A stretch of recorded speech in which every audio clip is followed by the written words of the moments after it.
올 연말쯤에 이제 세수가 다 거치고 나면은 우리 돈 많이 들어왔다. 국민들한테 한번 쏘겠습니다. 이거 한번 나오지 않을까 그렇게 생각이 듭니다. 이재명을 당할 수가 없어요. 누구도 못 당합니다. 세계적인 노벨상을 수상한 또 경제학자를 만나가지고 이재명 대통령께서 홍보를 잘하십니다. 이거 선거 때 되게 중요한 거예요. 홍보를 잘해야 돼.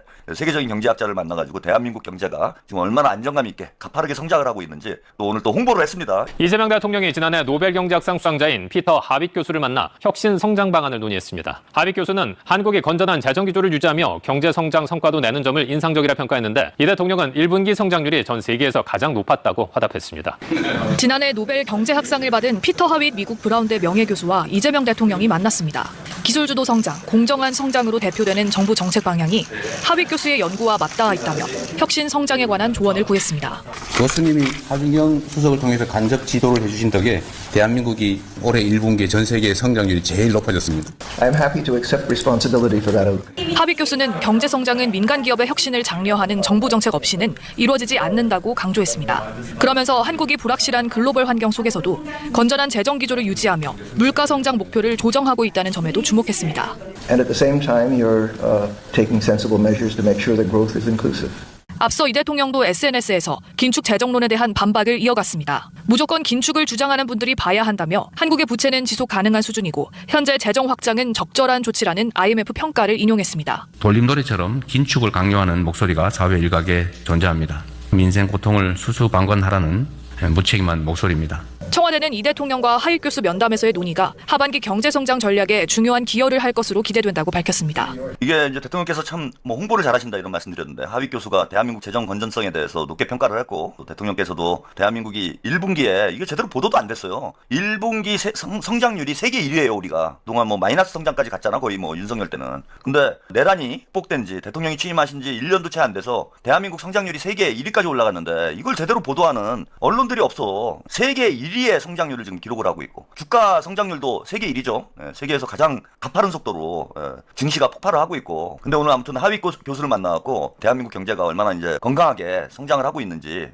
우리 국민들에게 또 잘 알리는 이런 기회가 됐는데 이게 대통령님의 저는 빌드업이라고 봐요. 뭐하고 연결이 되냐면은 얼마 전에 이제 논란이 됐잖아요. 김용범 정책실장이 초과 세수에 대해서 국민 배당을 해야 된다. 이 이슈를 터뜨렸잖아. 이거를 이제 국민의힘 애들이 가짜뉴스 보고 기업의 초과 이윤을 국민 배당을 하겠다라는 얘기인 줄 알고 잘못 건드렸다가 오히려 이제 역공을 당하는 그런 상황이 됐어요. 근데 이제 제가 말씀드렸던 게 그 소식 전해드리면서 말씀드렸던 게 뭐냐면은 국민 배당이라는 개념 자체가 기본소득이라는 표현을 좀 바꾼 거예요. 제가 볼 때는 우리가 경제 성장률이 높아져서 초과 세수가 생겼는데 그 초과 세수가 생겼으면은 다른 방향의 재정으로 사용을 해도 되잖아. 근데 배당이라는 표현을 썼어. 초과 세수에 대한 배당이라는 표현을 썼다라는 건 자 이걸 기본소득 형태로 이재명 대통령님이 지급하는 것을 지금 검토를 하고 있는 것 아닌가. 이제 어마어마한 게 오는 거예요. 세계 최초로 기본소득이 정책화되는 대한민국이 AI 4차 산업혁명 시대에 선도국가가 될 수도 있는 아이템을 김용범 실장이 던졌고 그걸 국민의힘 애들이 대가리가 안 돌아가지고 미끼를 던졌는데 바로 물었고 대통령께서 이것을 반박을 하면서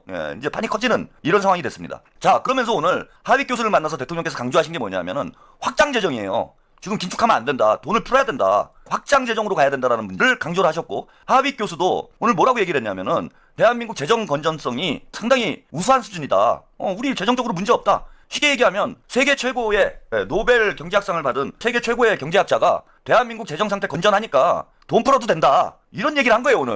그러니까 대통령께서 저는 지금 빌드업을 시작한 거라고 봅니다. 즉 초과 세수에 대한 국민 배당. 저는 이게 이제 기본소득으로 가는 징검다리가 될 수 있다라고 여러분들께 말씀드렸는데 지금 당장 기본소득을 하자 그러면은 이게 이제 이념 논쟁, 정치권의 공방 때문에 여러 가지 논란이 벌어질 수가 있어요. 근데 초과 세수에 대한 국민 배당이라고 표현을 바꾸니까 국민들 입장에서도 이건 받아들이기가 쉬운 거야. 그냥 무조건 아무나 돈을 주자 이래버리면은 또 이 모자란 정금자 어르신들이 야 그 나라에서 그냥 공짜로 돈을 주면 되냐 막 이러고 괜히 들고 일어날 텐데 제가 볼 때는 국민 배당이라고 하니까 세금이 많이 거쳐가지고 이걸 국민들한테 돌려주겠다라고 얘기를 하니 이걸 반대할 사람이 없는 거예요 제가 볼 땐. 그래서 기본소득이라는 표현을 쓰는 것보다는 국민 배당이라는 표현을 쓰는 것이 어떤 정치적 갈등을 최소화하고 또 이제 일부의 저항을 막을 수 있는 아주 효과적이고 현실적인 방법이다. 그런 차원에서 보면은 참 이재명 대통령님 제가 볼 때마다 깜짝깜짝 놀랍니다. 아마도 대통령께서 이제 지방선거 전에 이제 이런 국민 배당을 지금 추진을 하기는 현실적으로 좀 어려움이 있을 거고 올 연말쯤에 이제 세수가 다 거치고 나면은 야 우리 돈 많이 들어왔다. 국민들한테 한번 쏘겠습니다. 이거 한번 나오지 않을까 그렇게 생각이 듭니다. 이재명을 당할 수가 없어요 제가 볼 때. 누구도 못 당합니다.